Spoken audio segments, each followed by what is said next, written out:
information awareness raising campaigns have increased in popularity.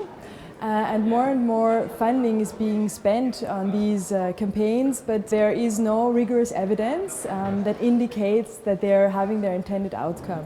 And so what we're trying to achieve with this conference, we want to take a step back and we want to reflect on what are the underlying assumptions of information awareness raising campaigns and what is the evidence behind it. And if we don't have any rigorous evidence behind it, how can we possibly create it? Several years we did a systematic literature review about the studies that are available to assess the impacts of different information campaigns. And we found very little. We found very few evaluations that are rigorous in nature. And now, 2 years later, we are here discussing with donors, discussing with researchers, and reviewing the evidence that has emerged since.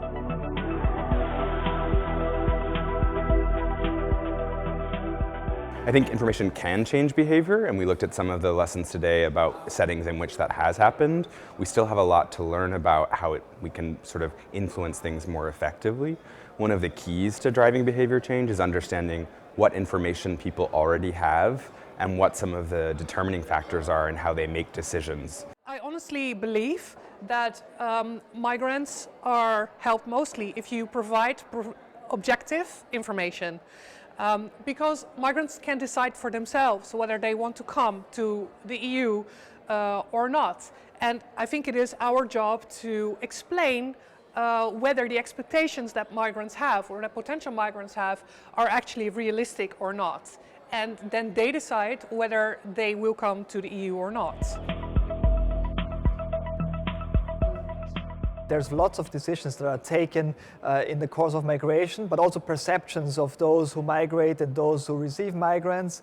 So the idea is to understand how people form beliefs, expectations, perceptions, and how those are transformed into decisions.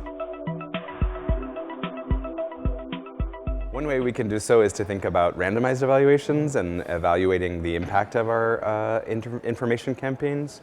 So setting up large-scale trials that examine how people who have received information vary from those who have not, and sort of seeing over time whether that changes the way people behave.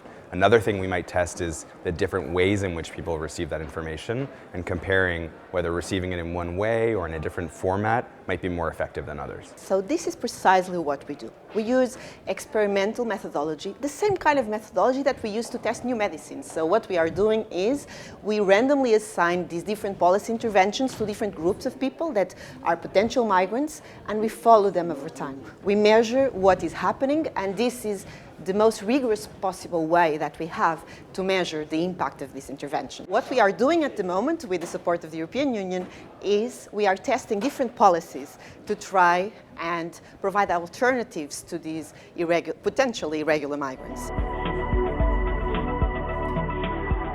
The question now is that we need to tackle: how do campaigns work in different contexts, and which kind of campaigns work better than others? So there's a lot more work to do as we go forward.